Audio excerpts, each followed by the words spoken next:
Hi guys. I loved watching all 8 episodes. I saw the whole thing last night. I couldn't stop watching.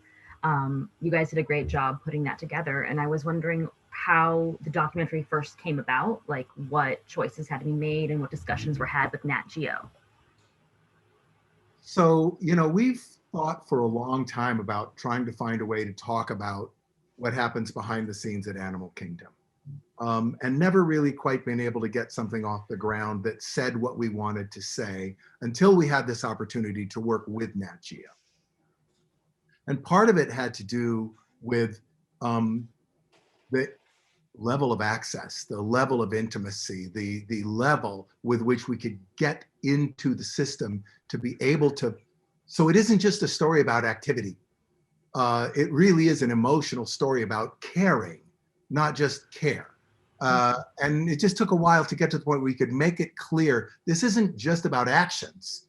There's an emotional core to what happens behind the scenes that is just as potent as the emotional core to the stories that we're telling in front. Speaking of the day to day behind the scenes, what is sort of like daily life with the animals of the kingdom for you, Dr. Dan? That's a great question. Honestly, the day-to-day is very different in a lot of ways. Obviously, the consistent is that we're providing animal health care every single day. But beyond that, I always say we plan, and then be flexible because the animals always have a different idea of what's going to happen. Some days I can be doing a C-section on a naked mole rat, which fits right in the palm of my hand. And then in either the very next day or even in the next hour, I might be going out to the barn to visit Mackie, one of our African elephants. And so it's actually the variability and the unpredictability in some ways that attracts me to doing what I do. And how much freedom would you say both you guys were given in front of the camera for the documentary, and was Nat Geo given to have that access you were talking about, Joe? I mean, I can talk about what we did, which, Yeah, go Dan, because you're going to know way more than me. I can speak for in front of the camera, and it's very short answer in that we did everything we normally do. Obviously, there was a difference in that now there were cameras around, but beyond that, everything that we did on the day-to-day basis was exactly what we would have been doing had those cameras not been there. So maybe that's a little bit of a boring answer, but it really didn't change that much in terms of what we were doing. And I will say that when you start a project like this, there are things that filmmakers want to do. They have to say, no, you can't do that because the animals won't like that. Nope, you can't do that because that will disturb the animals. Oh, nope, you can't do that because we told everybody else in the world you can't do that. So you have to work around, just as we as designers have to work around these animals and their will and their desire and their nature. The filmmakers had to do the same thing. That is far more challenging than you might think at first. Speaking of you as a designer, I know you've been with Animal Kingdom since its conception. How would you say that, I guess, you've evolved with it, or that you have helped shape what it's become today? Well, everything at Animal Kingdom derives from a set of values that are themselves derived from the animals. You start with this idea that there's going to be live animals. So what kind of world can they even be in?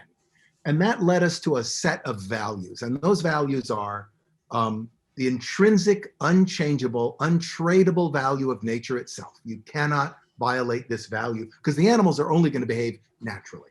The second is this idea of adventure as a psychological process of discovery, because things are going to happen every day that have never happened before. So rather than physical adventure, it's psychological adventure, it's surprise, it's the unknown, because we are living the unknown every single day. And the third thing is this personal call to action, because you cannot deal with, talk about, or have these animals be present without engaging yourself in advocacy and action on their behalf. And that's not just here, that's all over the world. And it's not just us, it's the guests who we constantly enjoin to be involved. That became the fundamental design parameter for everything in the park, regardless of what it is. And it sort of infuses the show as well. I love that answer. And I also, I guess for Dr. Dan, I was wondering, because the documentary is very much focused on more often than not, the like heartwarming and happy moments, like the moments of success and joy, which I think is very important to show the audience. But how do you deal with the pressure of having to, help these animals survive? And as Joe said, not just on the day-to-day basis, but to help on the larger scale. Sure. Yeah, it's a great question, and we obviously do a lot on a daily or minute by minute basis, and you do feel a profound sense of responsibility to make sure that every single animal is living their best life and that they're healthiest possible, and that their care and welfare is the epitome. But the big thing that helps me is that I have a huge team of people who are there to all come together every single day, support each other, and make sure that that happens. That's actually really the key to success, in my opinion.